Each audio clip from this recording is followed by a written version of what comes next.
It's no surprise that Casio knows who their customers are, and therefore they market their models and aim them at specific demographics. So you've got Gen Z and Gen Alpha, who are into what they consider the retro aesthetic. They're buying up models like the Made in Japan A159.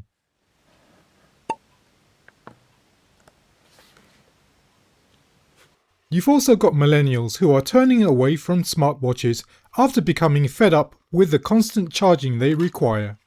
They're turning to models with a 10-year battery, like the AE1200. But what about Gen Xers, the population that's been with Casio since the 1970s and 1980s? What models has Casio brought out for them recently? Well, like I said, Casio knows their audience, and they know that Gen X's eyesights are not as sharp as they once were, and they've brought out models with large digits like the W221H. Being a Gen Xer myself, I was looking forward to getting the W221H, but for some reason this model is not being released in Europe. So I've got myself a W96H instead as an alternative. And I can tell you that in one area it's already better than the W221H.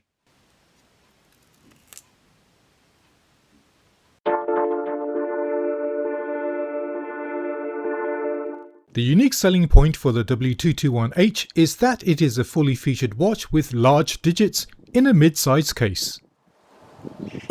As it's not available in Europe, its retail price of £30 is going to be about double if I import it due to extra charges. Therefore, I feel like the W96H is a good substitute as it's also a mid-sized watch with large digits from Casio. Moreover, it's obtainable from the Casio UK website for around £21. Dimensions for the case are also similar as they both have a case length of 44mm and a depth of 12.5mm. But in real life, the W96's case appears to be less blocky due to it being tapered at the ends. The display is one of the watch's best features. Other watches like the AE1600 may have larger digits, but they also come with a substantially larger case. It's split into 3 sections, having a 3-letter day of week and functions indicator at the top, and the full date including the year at the bottom.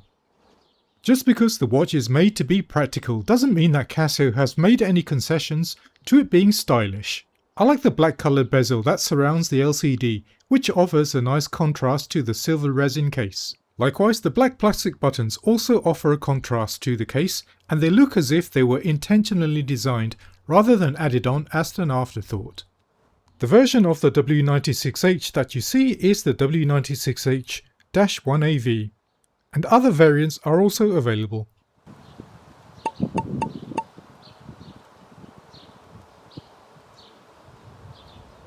And here's how it looks on the wrist.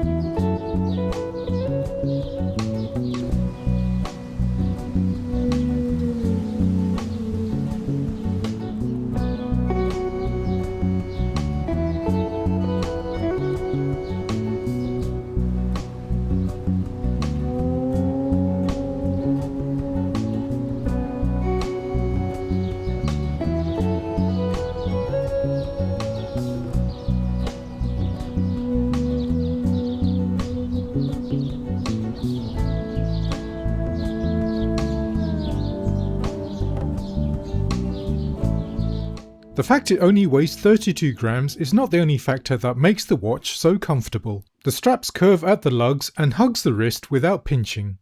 They are attached to the case using screws instead of pins or spring bars, and this helps to achieve the integrated bracelet look. Don't worry about finding replacement straps with this form of attachment because there are plenty of sellers on AliExpress. A feature about the strap which I haven't seen before and which I quite like is that one end has a notch on it.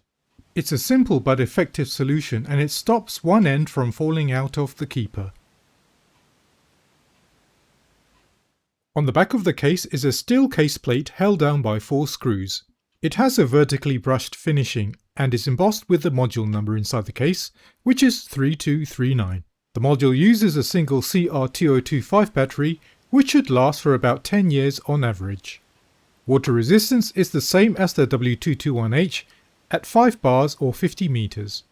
Functions for the 3239 module includes an alarm and hourly signal, and the alarm also has a snooze function. It also has a stopwatch that has a maximum duration of 24 hours, and it also comes with dual time.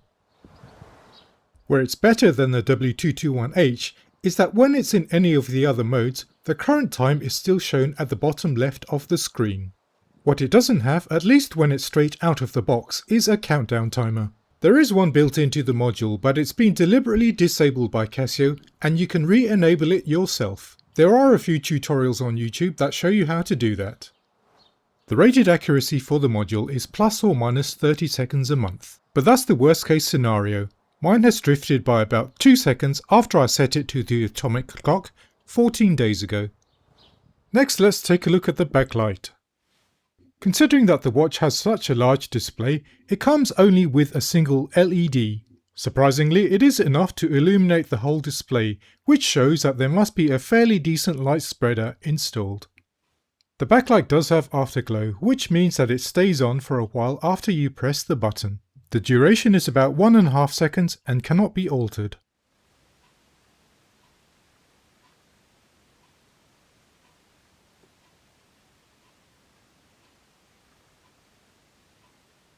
Next, I want to talk about a potential downside of the watch, and it's the crystal. It's curved and slightly domed, and it helps to enhance the legibility of the display. For me, I think it's a nice feature, but I can see how some people may see this as a disadvantage. It does stick out slightly from the surface and therefore may be prone to scratches. Finally, I'll show you how to carry out an LCD segments check and to find out what number firmware the watch is running. To carry out this test, press these 3 buttons simultaneously from the home screen.